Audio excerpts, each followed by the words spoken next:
todo. Que se concrete.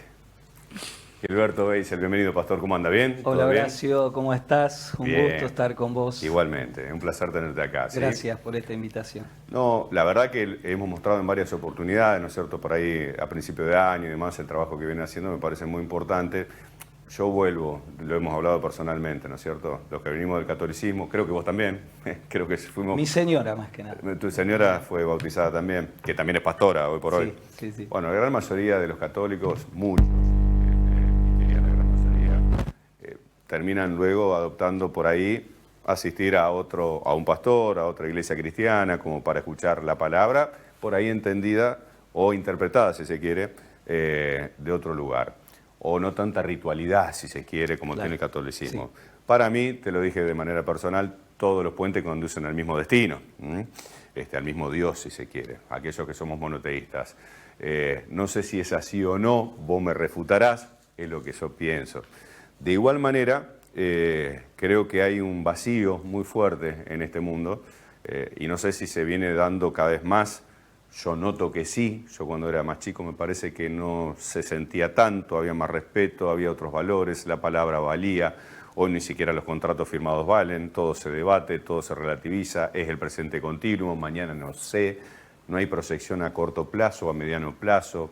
Hablo con los jóvenes y veo desazón, veo conformismo y desazón, conformismo en él, si me alcanza para comprarme un chupetín hoy vale, que es lo que yo quiero, y me conformo y no sueño con proyectar, qué sé yo, mi hijo el doctor, el progreso, la familia, tu primera inversión, el autito, la casa. Te dicen respuesta, no puedo soñar con eso porque el mercado no da. Parte de razón se tiene, pero digo, entro en la parte muy mundana. Exacto. Pero veo gente que está tipo zombie, sí, perdidos, fuera de sistema, desahuciados. Entonces, digo, ¿cómo se trabaja para llevar la palabra de un Dios cuando hay tanto resentimiento a nivel mundial, ¿no? A nivel mundial. Arranco de atrás para adelante. No, te tiré un choclo muy largo. Tenés para hacer 20 homilías si querés. Pero bueno. Desde ya, Horacio, lo que hoy estamos viviendo a nivel mundial, en el mundo, a nivel global, entendemos que bíblicamente está establecido que es así. Bueno, que la maldad va a crecer y va a crecer cada vez más. Pero justamente creemos que la fuente para que el hombre pueda volverse a Dios es la palabra de Dios. Y la palabra de Dios asegura que así como la maldad crecerá, también la gracia de Dios crecerá para toda la gente, ¿sí? Para toda la humanidad. Ahora, arrancando del principio, sí también somos monoteístas, creemos en el mismo Dios que cree la Iglesia Católica. La diferencia sí es que creemos que único camino y verdad a Dios es Jesucristo. Y eso es lo que de pronto experimentamos, entendiendo que de pronto aquellos que van teniendo una experiencia con Jesús... Para dejar claro, queda afuera sí, los ángeles, los apóstoles, los santos, la María... No, hablando de los apóstoles, por supuesto que los ángeles están para el servicio, ¿sí? Pero hablando de los apóstoles, justamente fueron los que iniciaron la iglesia primitiva. Y gracias a Dios, sí, somos una iglesia apostólica. La iglesia es una iglesia apostólica porque su origen comienza ahí, ¿sí? Cuando Jesucristo asciende después de haber sido resucitado y empieza la iglesia primitiva a través de los apóstoles, ¿no? O sea que apóstoles sí, santos no. Por supuesto que santos somos. La Biblia establece que santos somos todos en la medida que nosotros tenemos una experiencia con Jesucristo. La Biblia dice que todos aquellos que tenemos una experiencia con Cristo pasamos a ser del real sacerdocio, nación santa, pueblo adquirido por Dios. Esto lo establece justamente el mismo apóstol Pedro, ¿sí? Que aquellos que vamos creyendo en Cristo como camino, verdad y vida, creyendo en Él y teniendo una experiencia personal con Cristo, con Jesús, entendemos que a través de esta decisión en fe y creyendo y declarándolo a Jesús como Rey y Señor de nuestras vidas, se cumple lo que dice la palabra de Dios, que el Espíritu de Dios nos sella para salvación, para vida eterna, ¿sí? Y ahí está que justamente el apóstol Pedro establece en una de las cartas, en su primera carta, que pasamos a ser real sacerdocio, nación santa. Y esto no significa que yo voy a andar con una aureola arriba de mi cabeza, porque pecadores somos todos. Pero sí por medio del Espíritu Santo podemos vivir una vida en progreso en la santidad hasta el día que Cristo regrese, ¿sí? O hasta el día que nos encontremos con Él, ¿sí? Porque tenemos bien claro que no termina todo cuando dejemos de existir en esta tierra, que justamente esa promesa de Dios por medio de Jesucristo, que es el camino para nosotros llegar al Padre, es promesa de vida eterna, promesa de salvación. Y fíjate qué interesante que la palabra salvación, Horacio, habla de lo que necesita la humanidad. No estoy hablando solamente de tener la seguridad de vida eterna. La palabra salvación en el original de la Biblia, Horacio, habla de sanidad en el corazón, libertad de aquellas cosas que justamente a través de este mundo convulsionado, individualista y que va creciendo la maldad, muchas veces somos vulnerables, ¿sí?, a todo lo que hoy se está viviendo, pero de pronto cuando por medio de Jesucristo recibimos el Espíritu Santo y le pedimos que nos direccione nuestra vida, podemos experimentar esa libertad de la salvación, la sanidad del alma de la salvación. Porque, a ver, es impresionante la cantidad de gente y diferentes generaciones Sí. que viven con tanto dolor, con rencores, con marcas negativas en su identidad desde pequeño, con situaciones de abandono, con situaciones de falta de perdón, de rencores, un montón de cuestiones que afectan al alma. Y justamente Jesucristo, cuando comienza su ministerio, Horacio, Él dijo algo bien clarito, que Él no solamente vino para dar buenas nuevas a los pobres en espíritu, y la buena nueva es el mensaje de salvación, el evangelio de salvación, sino que vine a sanar el corazón quebrantado. Un corazón quebrantado es un corazón que necesita sanar las cuestiones que lo marcaron en el pasado. Pero después dice, a dar libertad a los cautivos, y cautivo no habla de alguien cautivo edilicio, ¿sí?, sino cautivo en sus emociones, en sus sentimientos, que no lo deja progresar, tener una visión clara hacia dónde ir, hacia dónde dirigirse. Vos lo decías bien claro, un mundo que de pronto vive en el día a día y que de pronto no hay proyectos, no hay sueños, pero cuando nos encontramos con Cristo, Horacio, esa es la diferencia, cuando le permitimos a Él que gobierne nuestra vida. Y esto no es religión, sino es empezar a tener una relación con Él. Personal. Personal, tal cual. Es donde experimentamos justamente esa libertad del dolor pasado, esa libertad de la cautividad.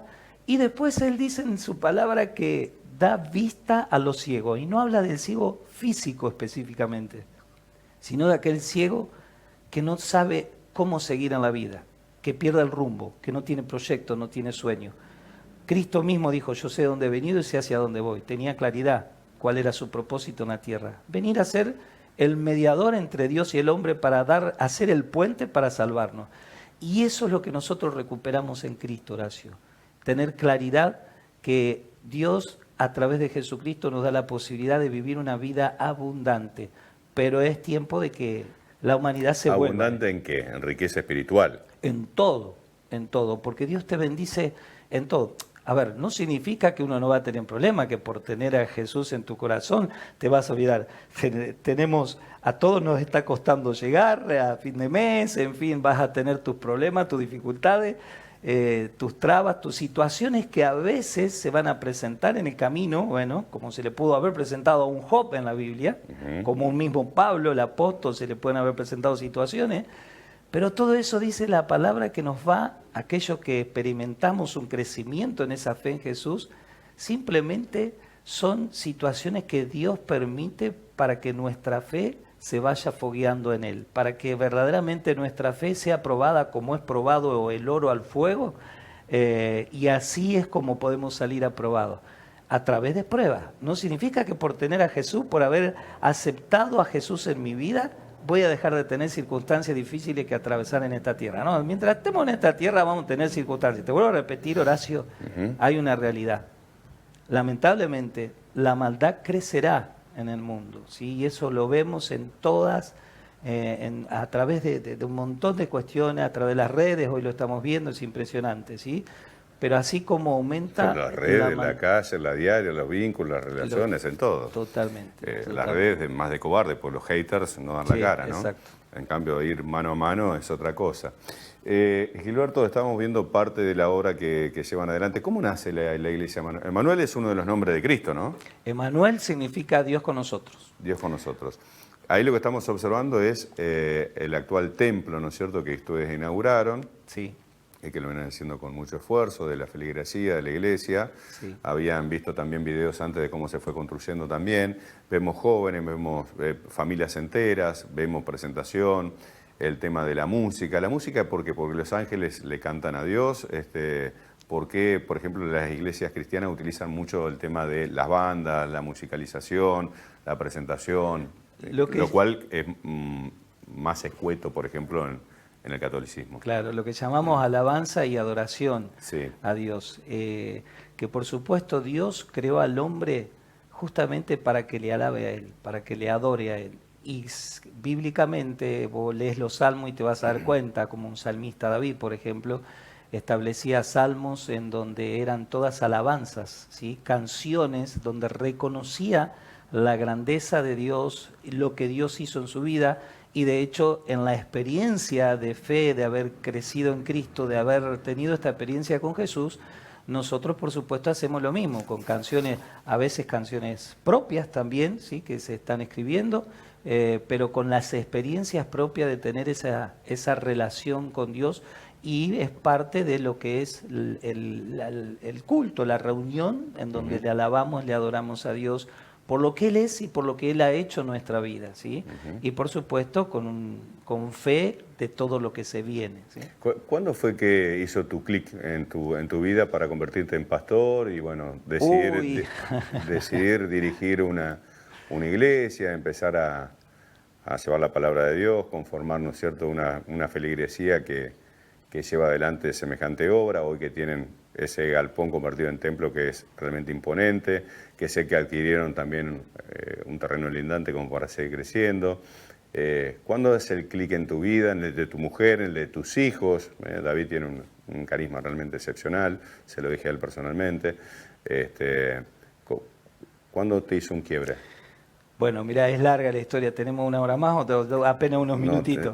Tenemos un minuto. Un minuto, bueno, te lo resumo Sí. lo más que pueda. Yo en realidad vengo de cuna evangélica, mis padres han sido evangélicos, yo a los 9 años tomé una decisión de esta, como la que te dije, de haberlo recibido a Jesús en mi corazón. En mi adolescencia, en mi juventud, por cuestiones de herida que no tenía resuelta en mi corazón, me aparté del camino.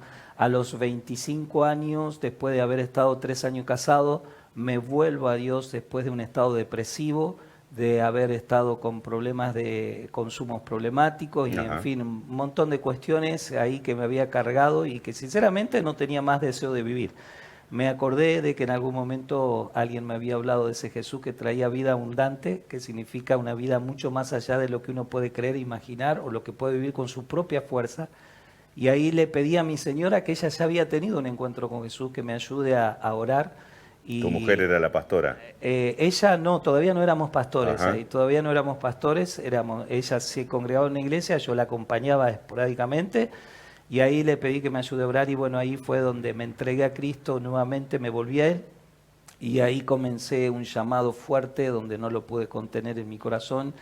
Y comienza, mira, cuando a los 20 años yo me vine a vivir acá a Paraná, yo soy de San Nicolás, provincia de Buenos Aires. A los 20 años me vine a dedo a vivir acá a Paraná con el proyecto de poner un taller, una empresa grande de autos y camiones que se ¿Sos llama mecánico? y repuestos, alineador. Ajá. Y venta de repuestos que se iba a llamar Emanuel. Ajá. Porque por mis padres sabía que Emanuel significa Dios con nosotros. Y bueno, fue así cuando me vuelvo a Dios con todo mi corazón, me rindo a Jesús. Dios me empieza a hablar del llamado que tenía de chico. Mira, cuando mi papá mi mamá estaba embarazada de mí, mi papá en un momento estaba en el patio, en aquel momento no había ecografía, y él escuchaba a un pastor evangélico que se llamaba Gilberto Colosimo de Brasil, y le había ministrado mucho su corazón. Y le puso la mano en la panza y dijo, vos vas a tener un hijo varón y ese varón le van a poner Gilberto porque él va a ser pastor y evangelista. Fíjate qué importante la declaración de un padre, ¿no? Sobre su hijo, porque, bueno, cuando pasó todo esto, que yo me vuelvo a Dios a los 25 años, Dios restauró nuestro matrimonio, Dios nos restauró nuestro corazón. Y venías de un infierno, de un desierto importante. Venía de pasarla feo en mi juventud y en mi adolescencia, por supuesto, por decisiones equivocadas, pero tuve gente que me ayudaron, que pasé por proceso de sanidad de interior, y bueno, ahí fue donde comenzó el llamado. Me preparé en seminarios, tengo 4 seminarios, y bueno, me fui preparando, entendiendo el llamado, y por supuesto que a la iglesia le pusimos Iglesia Manuel, Dios con nosotros. A mí lo que me asombra de ustedes, y ahora sí te pido ahí la última y cortita, es el trabajo que hacen ustedes, lo que yo llamo, o lo que científicamente llamamos el trabajo en terreno. Tanto en Bajada Grande, estamos observando también las actividades que hacen en distintos barrios, en Ciudad Nueva, en las casas de paz que ustedes tienen, en donde se predica con cada uno de los voluntarios de la iglesia. Justamente se habla de la palabra de Dios, se juntan en casas particulares y llevan adelante, ¿no es cierto?, el ida y vuelta de la Biblia. Eso me parece muy interesante, algo que nosotros hemos abandonado hace mucho tiempo. Digo, nosotros por un grupo de pertenencia X, claro. Vuelvo, para mí todos los puentes conducen al mismo lugar, pero bueno,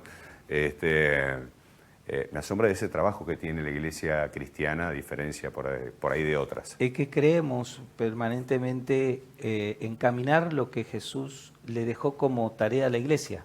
Dijo que él no volvería a los apóstoles, a la iglesia primitiva, que la tarea era justamente establecer el evangelio del reino. El evangelio del reino es Jesús gobernando en el corazón de la vida. Él mismo dijo, más buscad primero el reino de Dios y su justicia, y todo lo demás viene por añadidura. Y el reino de Dios es el gobierno de Jesús en el corazón de las vidas.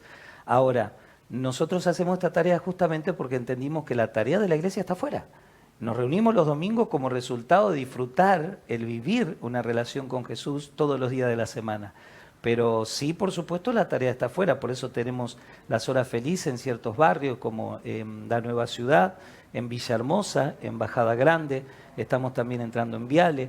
Entonces, Dios está permitiendo. Y cuando Dios ve que de pronto hay una iglesia que se activa con la necesidad social, pero que no podemos confundir hacer asistencialismo con la importancia de llevar lo que es la verdad del Evangelio, que es Cristo, que es Jesús. ¿Tá?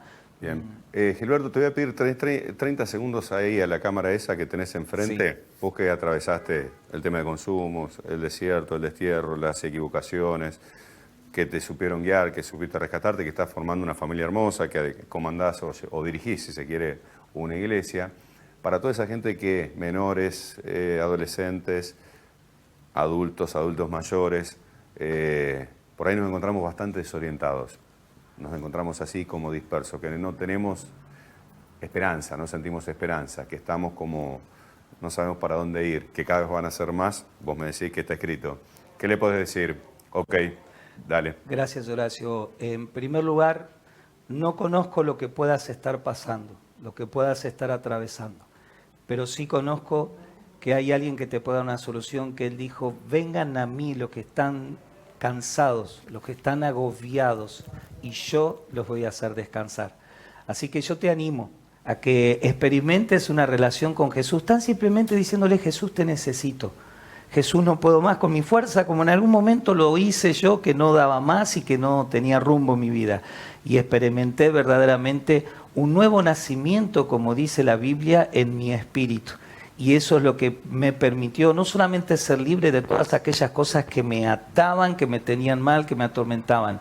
Vuelvo a repetirte, no sé lo que puede estar pasando, pero hay alguien que lo sabe. Tan solo permití que Él entre a tu corazón a través de una oración en fe, diciéndole, Jesús, te necesito. Él es el camino, Él es la verdad, Él es la vida, y nadie puede llegar a Dios Padre si no es por Él.